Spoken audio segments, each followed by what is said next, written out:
We know that there are people continuing to join, but we have an hour, so we want to go ahead and get started. And we just want to welcome everyone today. This is the Immigration Dialogue with Alameda County Public Health Department.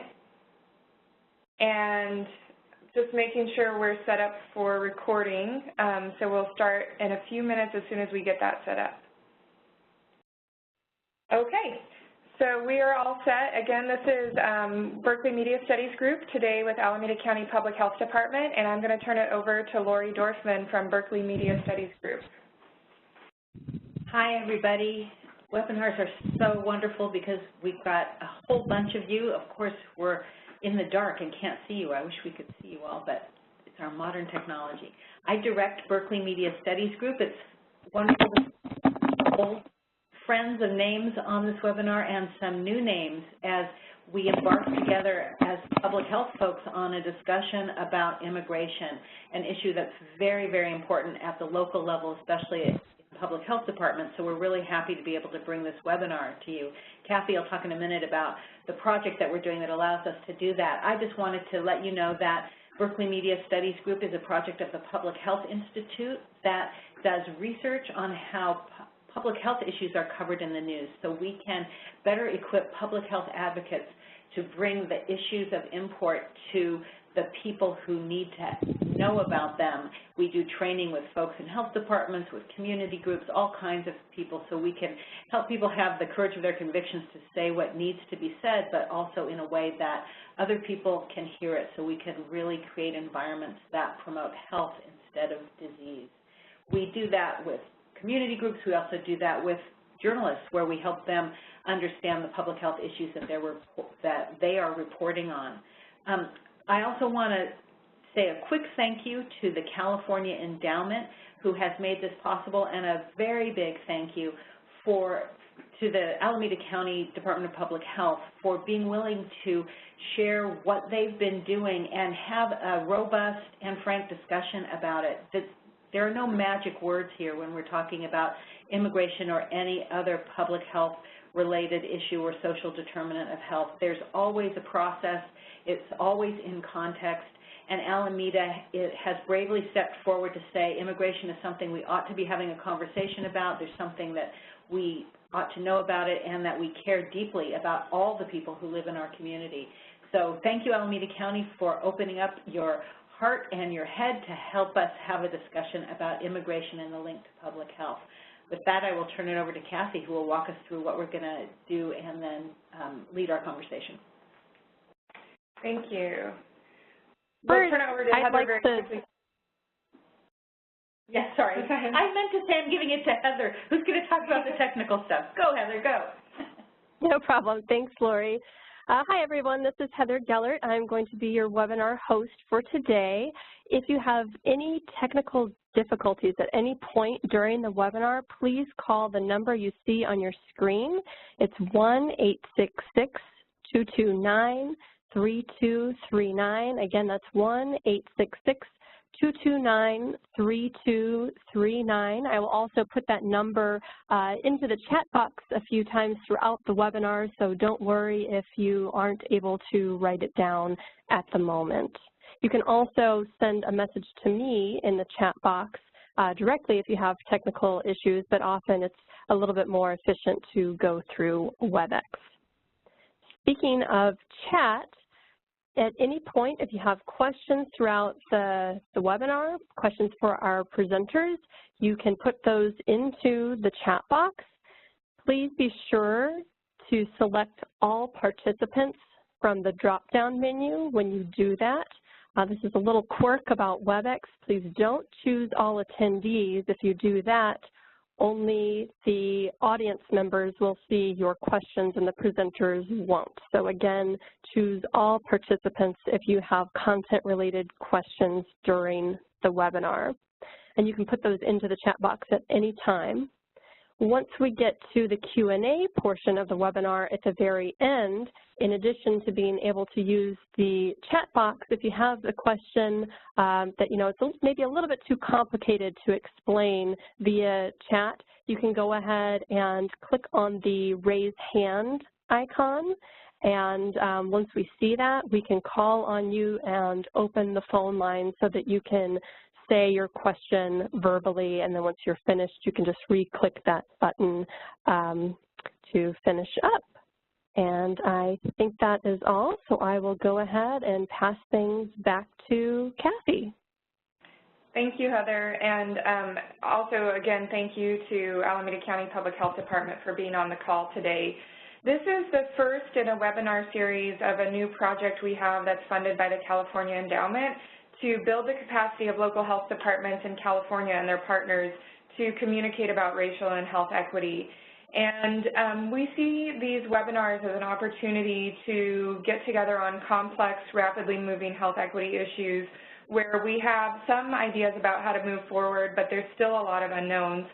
So we really see today as a snapshot of a work in progress where we get to learn collectively and hear what Alameda County is doing, and then maybe offer up ideas of what else is happening around California and the country in the chat box as well, as we all grapple with these things that we know are deeply important to public health. We went with a format of an hour because we know people are busy, and we thought this would best fit, and so it means we won't get to cover every question, but please keep sending them, and we will look for other avenues to get to answer those and to keep building our capacity around immigration and other communication issues. We will have a brief presentation from Alameda County. We have some questions we want to raise specifically around communication that we'll ask, and then we'll open it up to questions from all of you online. We did want to start first with a poll question just to get a sense of what you all are doing, so we will go to that. And our question for you is your organization working on immigration issues? Yes, no, but we plan on starting, and no, and we do not have plans to start. So you should see an option pop up where you can answer that question, and we'll give you a minute to do that.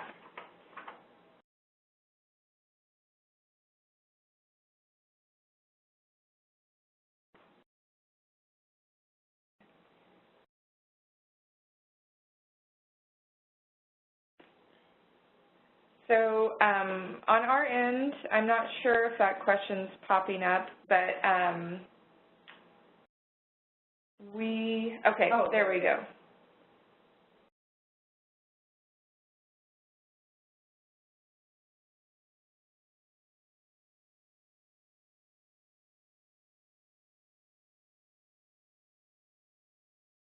So while we're having people answer that, I'm just going to go ahead and move forward and do the introductions of our great presenters. So you can still keep filling out the poll, but I just want to introduce who we have here with us today. So Sherry Willis has served as the Public Information Officer at Alameda County Public Health Department since 1997, and she handles internal and external communication, including media. Prior to that, she was the Public Information Officer for Oakland Unified School District, and her background is in journalism. She attended UC Berkeley for her undergraduate and the University of Michigan for graduate school. She came to Alameda County Public Health Department, new to the field of public health, but was quickly immersed in a variety of issues, including the state of emergency for African Americans with HIV/AIDS, September 11th and risk communication, anthrax, SARS, West Nile virus, MRSA, H1N1 pandemic, Ebola, Zika, a whole list of challenging topics in addition to the regular list of communicable disease outbreaks. She's worked with 4 Alameda County Public Health Department directors, and she's been with the department since it began its focus on health disparities and inequities, and she says about her job that it is never dull. Jennifer Lucky is also with us today. She's a Special Projects Coordinator at Alameda County Public Health Department and has worked over the past 10 years in collaboration with local communities throughout the state of California to support policies that address the impacts of development on health and equity. Her background includes a focus on coalition building and training, environmental justice, and health impact assessments. She received her master's in public health from UCLA and an undergraduate degree in environmental science also from the University of Michigan. So before we turn it over, I just wanted to note that it looks like about 33% of you are working on immigration, 11% are not, but plan on starting. Hopefully this will help. and then 20% are not working on it at this point, and 35% didn't answer. So it's helpful to know where everyone's at. And with that, we're going to turn it over to Alameda County so we can hear about all of the work you're doing. Thanks so much, Kathy. Let's see, I'm trying to.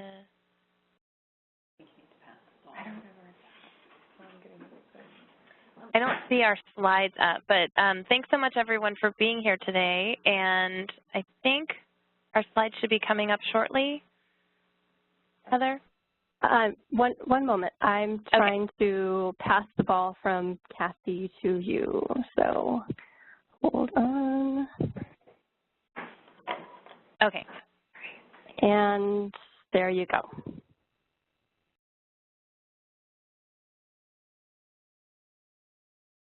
Okay, sorry, Heather, just this is a technical difficulty, but I am not seeing that I'm able to advance the slides. Maybe if you could. Sure, I would be happy to help with that. So, one moment.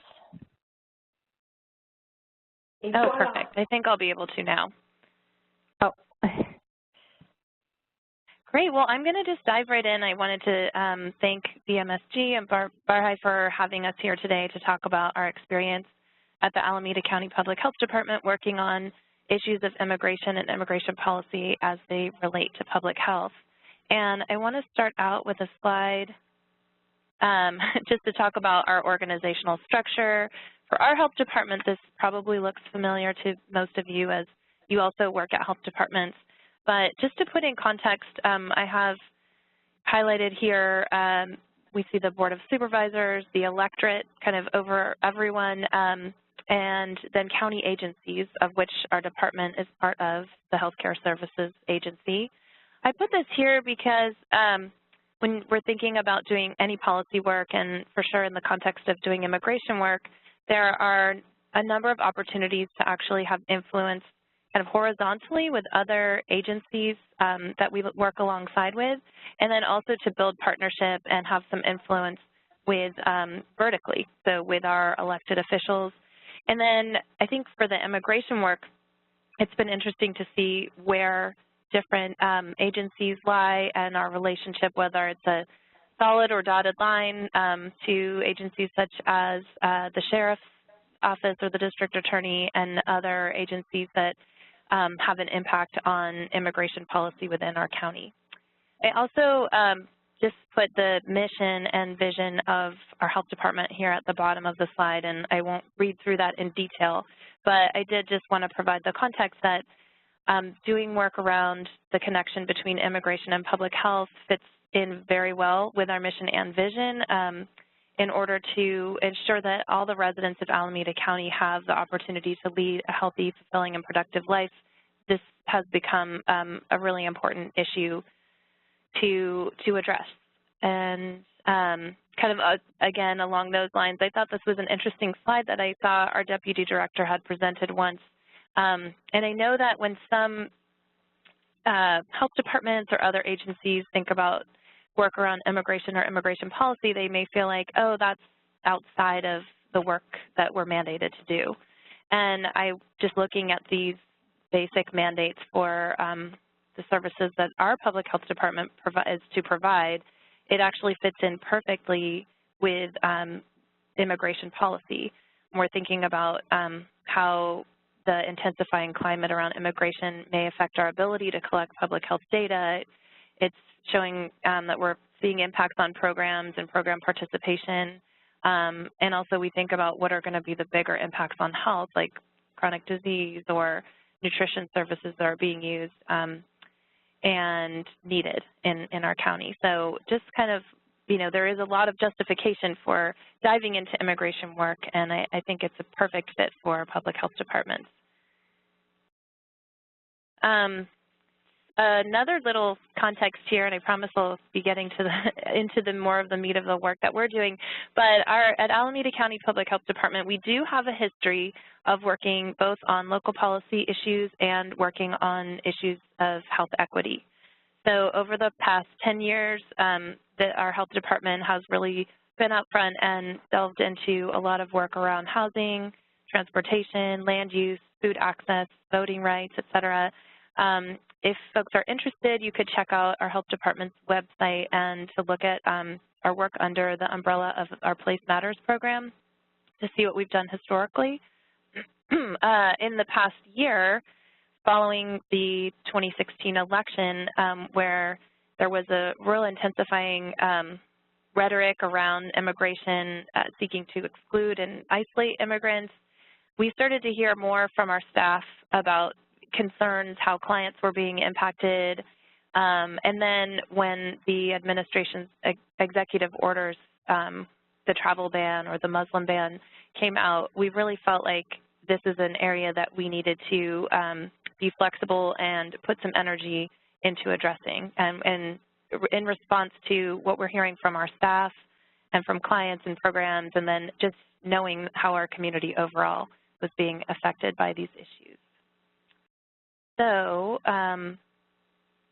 one of the first steps that we took, just knowing kind of the interest that I just described, is that some of the staff that work on our small local policy team spoke with division directors throughout our public health department and asked if they could allocate or identify one staff person that might be interested in joining a committee to talk about how we as a health department could work to address some of the issues at the intersection of immigration and public health. We were really surprised and overwhelmed in a great way when we had 25 staff show up to our meeting and wanting to join this committee to address these issues.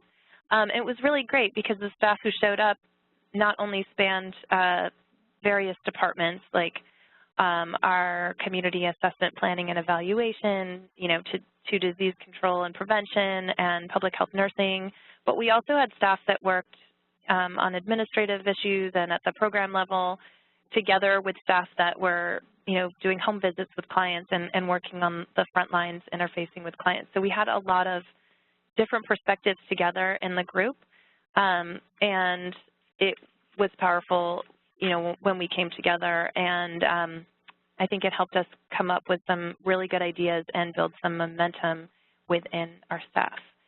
I am going to turn it over for the next few slides to our Public Information Officer, Sherry Willis. Just one second.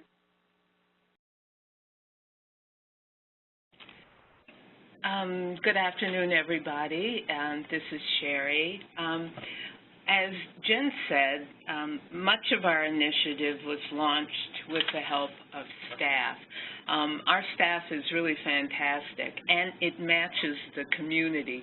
Lots of people here that work for the health department are actual immigrants themselves or have family members that are immigrants. So this experience is very personal for them, and it's familiar with them. So I like that staff were very specific in requesting what would help them, very granular. They wanted tools, they wanted resources, they wanted to be well informed in order to share information with their clients. So one of the things that we decided we could do, a quick ask that we could accommodate, was to compile these resources and put them on our intranet, which is available for not only public health, but environmental health, mental health, the whole healthcare services agency that Jen referred to earlier. So we began to chunk the information in categories that reflected what our staff wanted.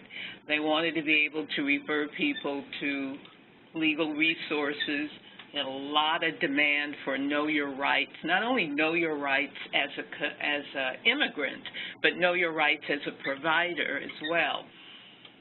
There were requests for resources and services. We have a very large immigrant community in Alameda County, and there are a lot of community groups and other agencies that serve immigrants. And so we're very rich in terms of being able to refer people, but staff wanted to have those references. They didn't have time to figure out this on their own. Also in our department, we have a legislative council We've had this council for 15 years, and a part of our legislative platform includes immigration. So there are lots of policies and legislation that have been happening at the state and the federal level, and also even within Alameda County, actions that the board has taken, that we wanted to make sure that we were able to share this with staff, along with various presentations that were happening by the community groups. So another request of staff was to do in-services. And here again, very specific, we want the Director of Public Health to come and address these issues. We really want to put a face of the face of public health on this, so that we understand that we really are stepping out and taking a stand on this. And so we created these 3 in-services. Our county's large, so we had 1 in-service in each section of the county. About 175 people attended, along with our director and health officer, our deputy director, and a representative from the Board of Supervisors.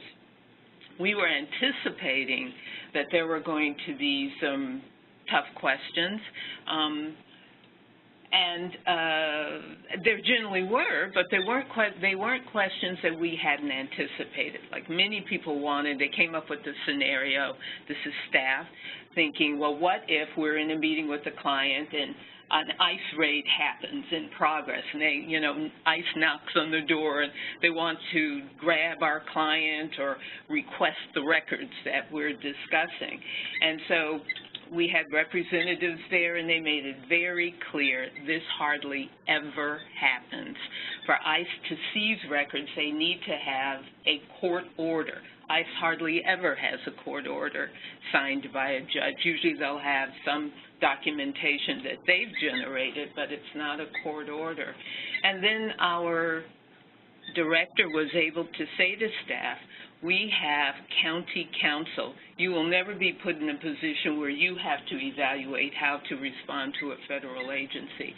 The correct response is for you to request a copy of that document or offer to make a copy of the document and tell that particular agent that we will submit it to our county counsel for evaluation and response. So people asked that question about a half dozen different ways until they were comfortable and could exhale that nobody expected them to respond to an ICE agent. And indeed, it wasn't that common for something like that to happen.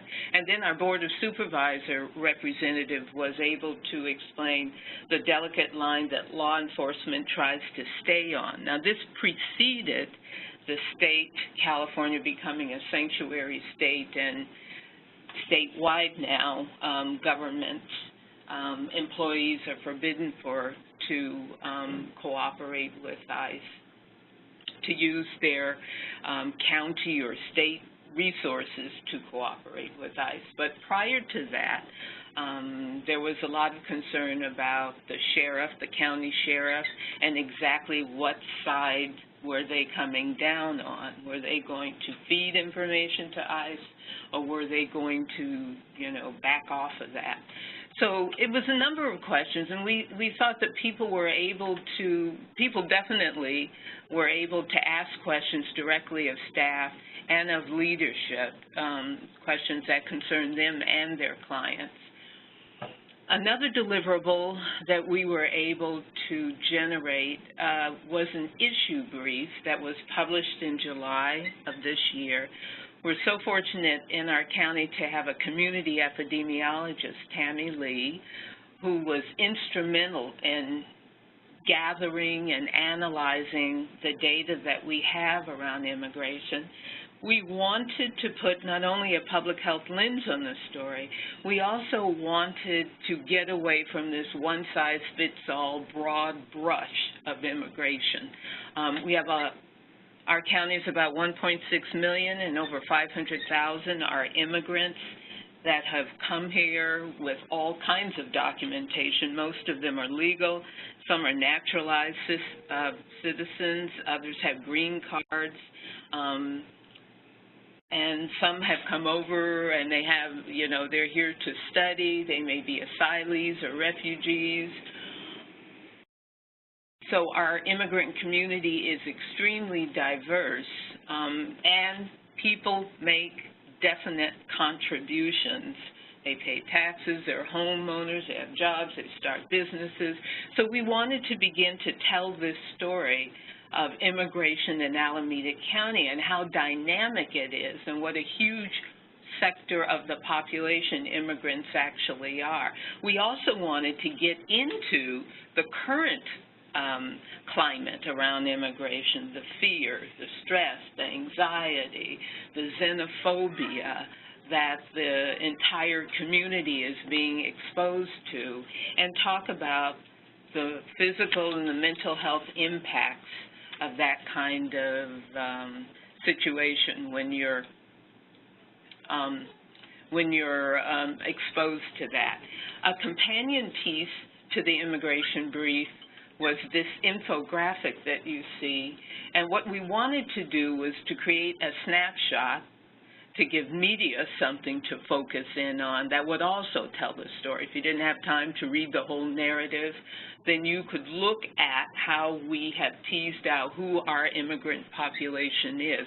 One last point I wanted to make about the brief is that the brief does also offer recommendations to others of ways that they can reduce fear and stress among their own clients in their own workplaces, how they can promote policies that speak to public safety, health care, or whatever your service is for everyone, how you create a welcoming environment within your own workplace.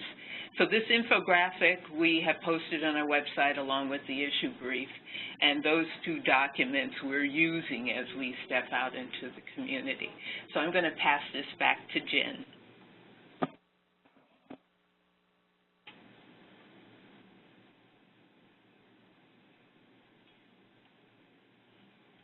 Jen? All right. Thank you so much, Sherry. So I'm going to just wrap up here by talking about how we strategized about communicating the issue brief that we developed, and then some of our next steps and some of the impacts of our work so far.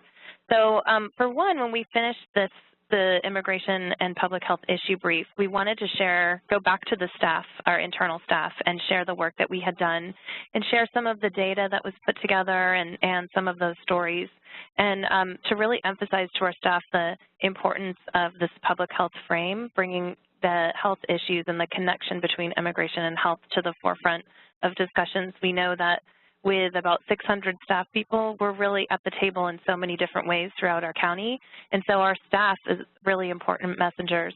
And we held a series of in-services just to go through the brief, and we had a team of people that worked on the issue brief present in that context. We also shared the brief. We sent it in a letter from our health director to the County Board of Supervisors, to immigration advocates and local partners in a release, and asked people if they could use the brief in their work, and again, share this health framework that we had highlighted and some of the data that we had come up with, and we got a lot of positive response from that. And then lastly, we wanted to hold a public event in order to really try to bring some of the messages and information from our issue brief and actually just from our health department out to the broader community. So we did an event, and this just happened last week. I can tell you a little bit more about it. And just in developing the strategy for this event, we talked first with a community partner who's been on the ground and has a long history of working within the community around immigration. That's an organization called Centro Legal de la Raza.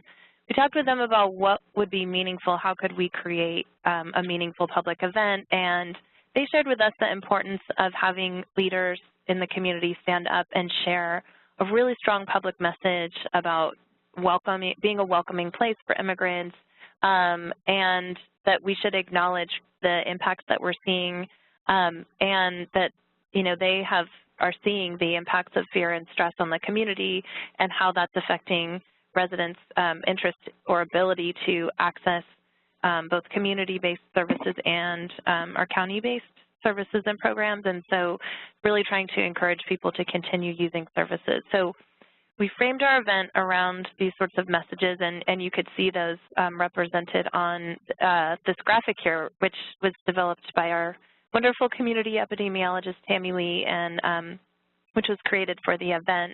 We were also lucky that we had been working in collaboration with the Board of Supervisors throughout the process of doing our immigration work. Like Sherry said, they were present at the in-services that we gave to staff. We had shared with them about our internal intranet site that we created.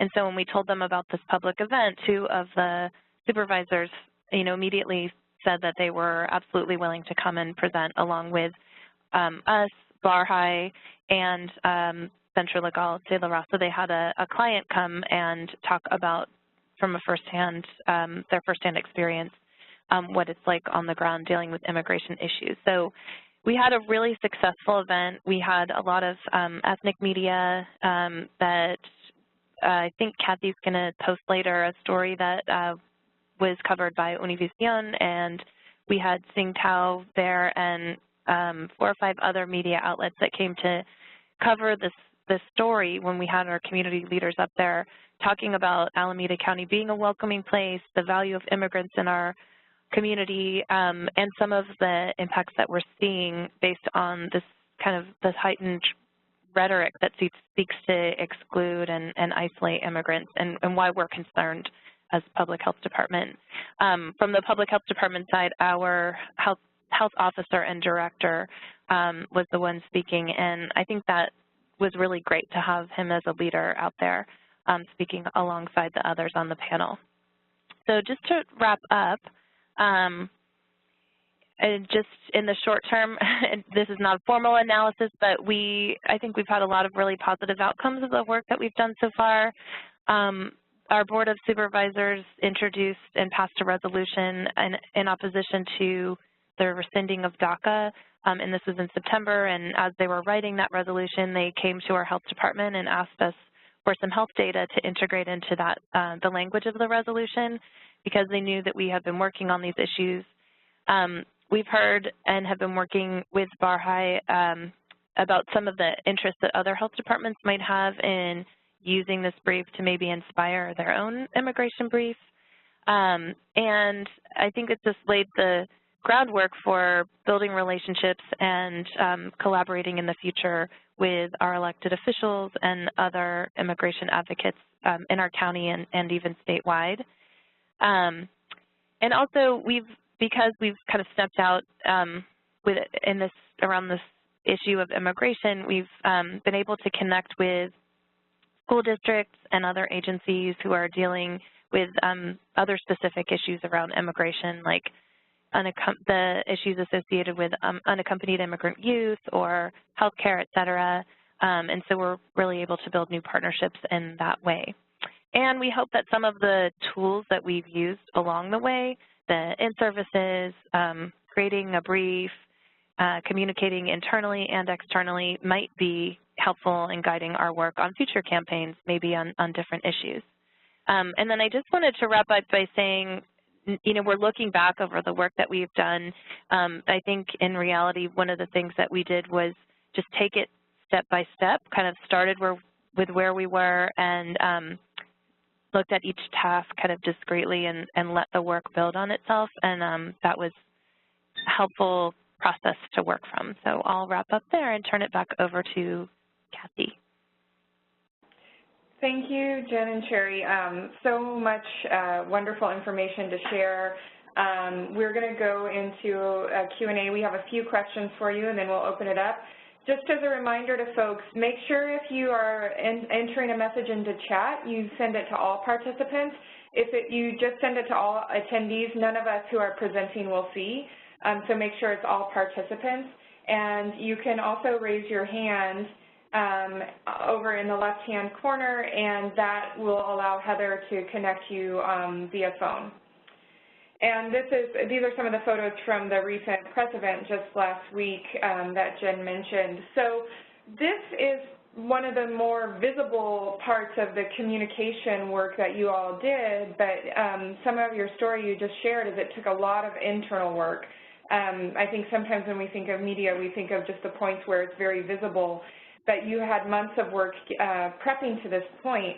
And knowing that a lot of times we have people who come to Berkeley Media Studies Group who want key talking points or key messages, and we really try to get people to think of actually what's your strategy first and what are you trying to achieve. We use the term overall strategy to describe that. So can you just tell us a little bit about how this actually, you mentioned the committee, but how this really started, and then how it moved on that trajectory towards the point of actually having externally facing work? Sure. Sherry, do you want to start? Or? Sure. You always like to think that you're being very strategic, but I would really like to emphasize that this was pretty organic. I think because our staff is very familiar with the immigrant experience, because many of them have lived it, in addition to living it and having family members and friends that are immigrants and having clients that are immigrants, people really stepped forward and were very honest about wanting to be more proactive, and not them personally, but really wanting public health to step out there and to put our face to this issue and talk about immigration in the broader context, the assets that are available from a very diverse community, but then also to talk about the broad impacts of stress and fear and anxiety and what it's doing to our clients. When a resident can't feel safe and where they really are so agonized about what they're hearing from government officials. You know, so when people come to us and say, is it safe to come to the office visit, we're tempted to say the office itself is safe, but the journey to and from the office, we really can't say whether or not that's safe or not. So I think one point that I'd like to make is people should start where they have traction. If it's in policy, start there. If it's in community building, start there. Use your partners, link arms, and get the message out there with others. I think that's been one thing that has been very beneficial for us. There are so many partners in the community that we were able to have a lot of support in getting this message out. And then I'll just briefly say that putting together the immigration brief really helped us to crystallize our thinking around the key points that we wanted to make. Jen? I think the only other thing I would add is that as we were trying to think about the messages we would develop for the public event, it was key to work with our community partners.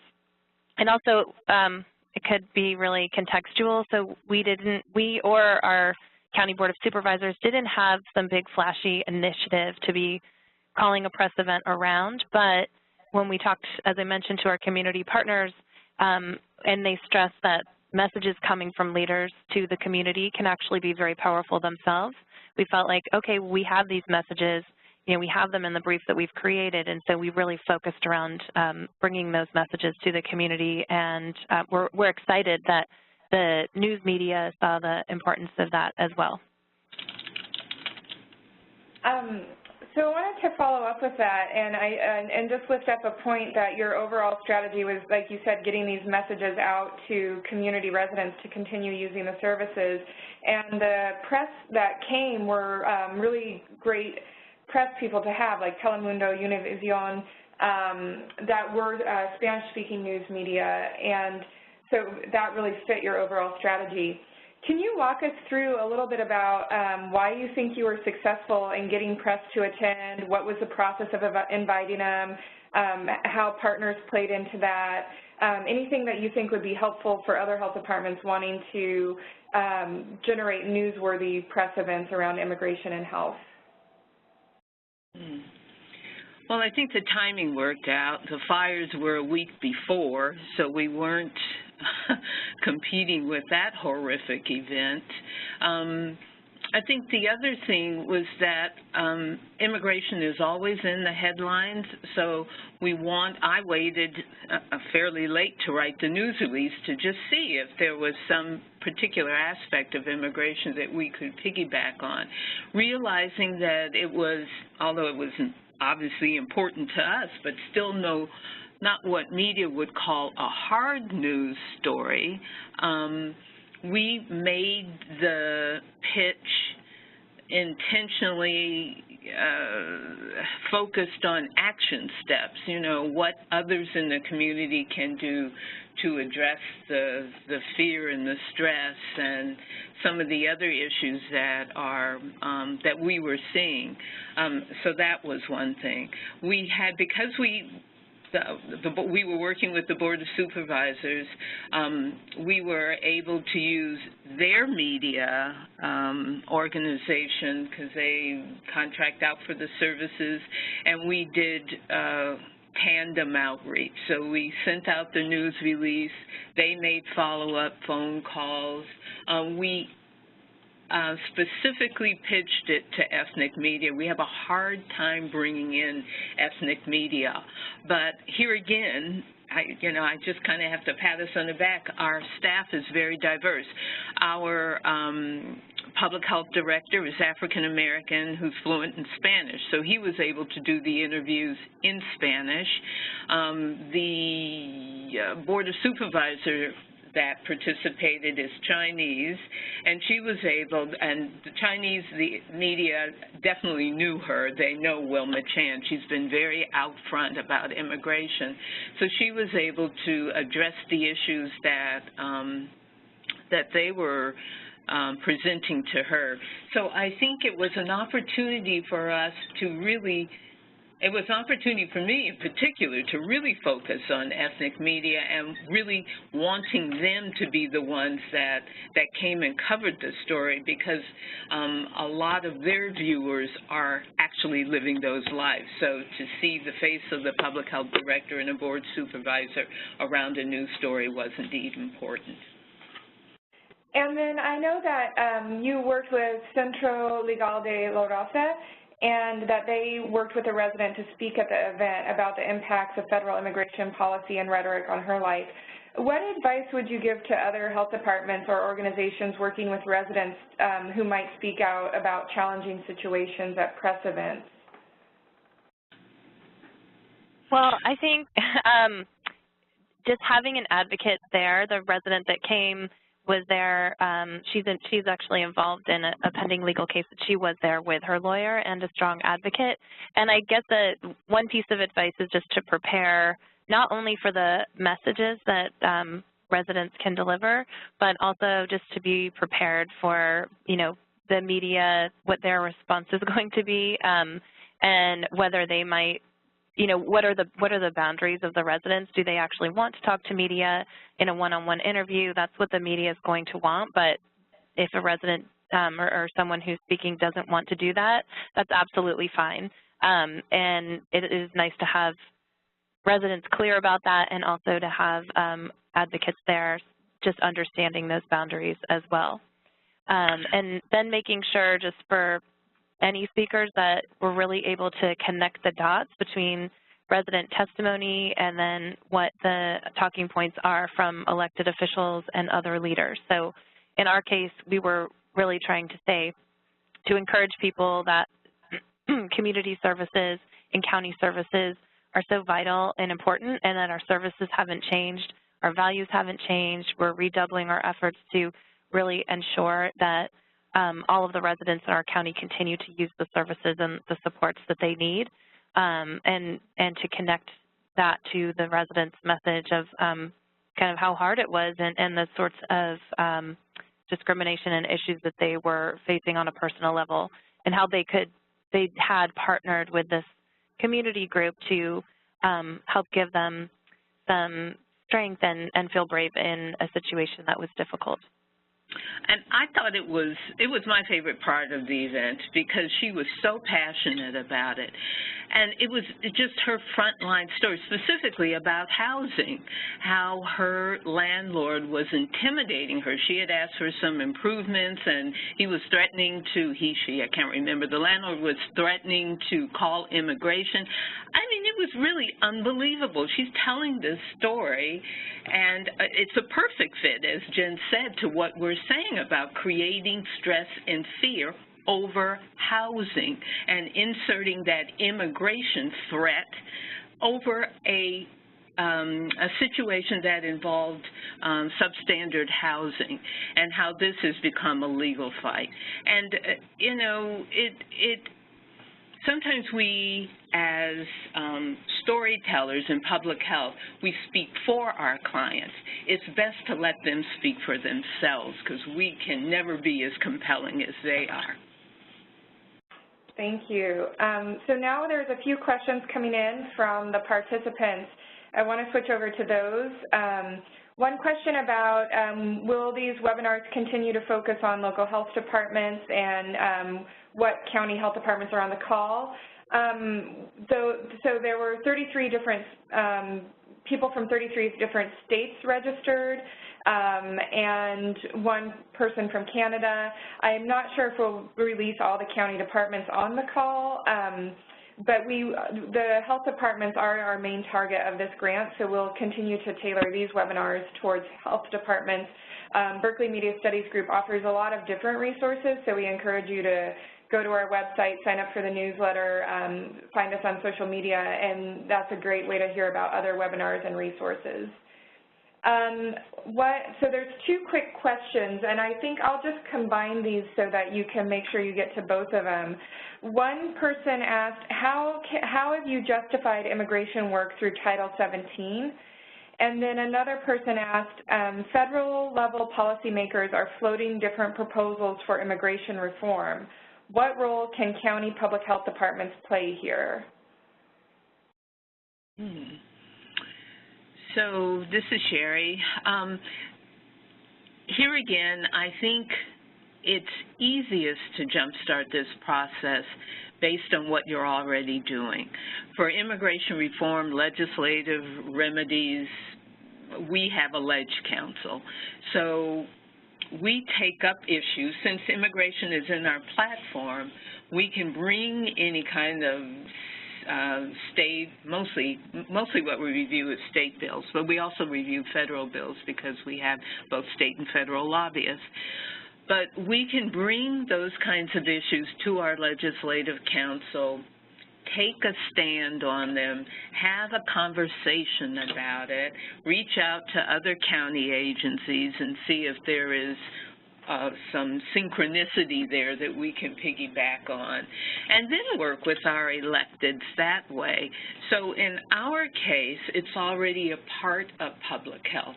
But even if it isn't, invite those electeds to do something like a brown bag or a lunch and learn so that you can begin to create a forum where these issues can be discussed for your staff, and speaking mostly for staff.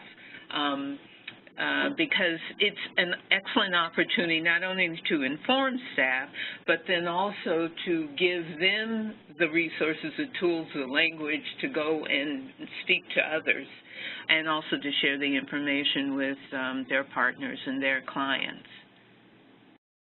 Jen, yeah, I just wanted to add that I think it's been interesting that we've found that the issues of immigration really cross and have relevancy to so many of the other policy issues that we're working on. You talked about housing. There are lots of other related issues, whether it's education, nutrition. I mean, so many chronic disease. There are just so many issues where we can find relevancy with what we're working within, and that are relevant within the mandate of our health department and that go along with our mission and vision. So we didn't start out by saying, like, can we do this work? Let's check here. But I think when we started to think about immigration, we found that it did fit in really well, and it wasn't difficult to justify doing the work. And then and one of the things we didn't really talk much about, but when we were deciding to write the brief about immigration and public health, we also talked about the importance of having some sort of platform from which that we could stand up and support policies that would promote health amongst immigrants, amongst all communities. And this year, at least in the state of California, there were so many policies moving forward that related to immigration, many of which our county took a position of support on. And it just didn't seem possible to create a campaign around each policy. Specifically, also, you know, policies change really quickly, and we didn't know the trajectory or the timelines necessarily. So we felt like having this kind of a very comfortable platform for a public health department where we could share stories from our staff. We had public health research and data from our county. We could use that as a place to speak from that would support other advocacy efforts, again, like that were in supportive of policies that our county had already taken a stance on and a position on. And Jen, I just want to lift up one thing that you mentioned, because I had a chance to talk to Dr. Muntu Davis at the press event, that his advice was always start with the health message, that all of these issues, whether it's immigration or housing or criminal justice, have a link to health, and that starting comments, testimonies, really framing it from that is, even as it gets politically contentious, is one way to really inject the health perspective into whatever issue people are working on, and so he just reiterated that. Yeah, thanks for mentioning. Oh, go ahead, Jen. I was just going to say that we have also heard and seen interest from some of the newer partners, some of the immigration advocacy groups that we started working with, of bringing this health frame in. And I mean, as you may know, just from reading the newspapers, that health is not always the frame that is the foot forward that immigration is discussed, you know, within. And I think there was an interest kind of brought from the broader community outside of having this new frame, having some new data and information to use. And it was really nice to be able to come to the table with new partners and to be able to bring something that would be useful to those efforts. I did have a slide somewhere that listed some of the immigration advocacy groups that we worked most closely with, and most of them work throughout the state of California and many throughout the country. Here they are. So I just wanted to put this up here in case folks wanted to connect with these groups. They're all absolutely incredible, doing amazing work, and from our experience have been so open and embracing of our participation and collaboration in work related to at the intersection of public health and immigration. Yeah, those of us in public health departments, we are used to putting the health lens on things, making the connection. When we first started talking about, so many of us are doing work around housing. When we first started talking about the connection between health and housing, it seemed to be avant-garde, but that was years ago, and now it's a starting place to talk about the connection, that particular connection. Even gentrification without displacement, the impact of health and commerce, where health and transportation intersect, health and education. I think all of this is a public health lens, a way of looking at an issue that helps to make it broader than the quick fix, which unfortunately immigration doesn't have a quick fix. But we also want to get it so that, to put it out there so that people lean in and are willing to do their part. So whether you're a public health department or an employer or a school district, this is going to impact you. It's going to impact your consumers, your clients, your workers. So there are proactive steps that you can take to ensure that you're creating a welcoming environment. And that was really one of the take-home messages. Everyone can play a part here.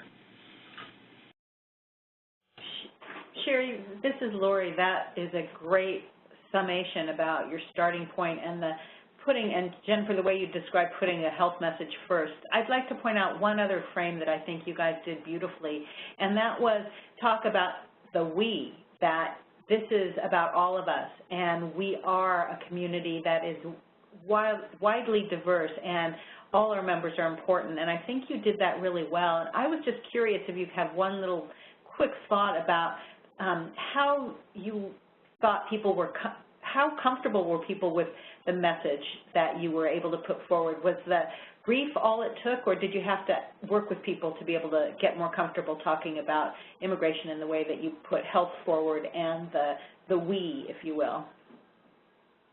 I think it actually, the messages that we worked towards coming up with, and again, it was some work through writing the brief and through work with the MSG as well, were easy for people to get on board with, like the fact that our county is a welcoming place for all immigrants. I mean, our county does have passed a resolution, a welcoming resolution expressing these sentiments, but I think that was didn't feel controversial or was not difficult for everyone to get on board with. And the, value and contributions of immigrants in our community, again, that seemed like an easy message. And then I do think that maybe for some people, and the brief was very helpful in this way, we needed to just make that connection a little bit more clear of how is immigration connected to public health impacts. And once it was spelled out about fear and stress or family separation or underreporting of crimes, and we used stories to actually lift up these connections, I think it wasn't hard for people to get on and understand those sorts of connections and messages. But it was helpful to have our brief to kind of explain where that came from. And so I don't know, Sherry, if you have anything else to add just about your perspective of how people felt with those messages. There was any pushback, certainly no pushback, and I think, I don't remember any points of friction because it never was a situation where it was going to be us and them, that we were telling the story for our Alameda County residents that come underneath the umbrella of being a county resident, that we wanted, as I said, to paint a picture of who we are, and we're really diverse. So, that provides all kinds of opportunities here. And it also it's embedded with all kinds of challenges, but when you have a certain part of the community that's suffering, then it's going to create friction points for everyone. And that was the message that we were trying to get out there. If you have a particular section of your community that has any kind of deficit or any kind of challenge or any kind of threat, you want to address that threat so the whole community can be healthier. So it was always our intent to paint a story about our community, all of us. Well, that is, I think, the best way to end the webinar, thinking about how we paint a story of our communities that are all of us. We just want to thank everyone involved today, especially our presenters and all the people at Alameda County who really made this work happen, who weren't on the webinar today. And also thank you, the participants. We know that there are probably many unanswered questions. We're going to be looking for ways to bring this information to you. We'll be sending out an email with helpful resources from Berkeley Media Studies Group, Alameda County Public Health Department, and other organizations out there who have released some information on best practices in communicating about immigration. So please stay in touch. We look forward to connecting and working with all of you again. And again, thank you so much to our presenters. Thanks to everybody, and thank you to the California Endowment again for making this possible. See you on the next webinar. Thank you. Bye-bye, everybody.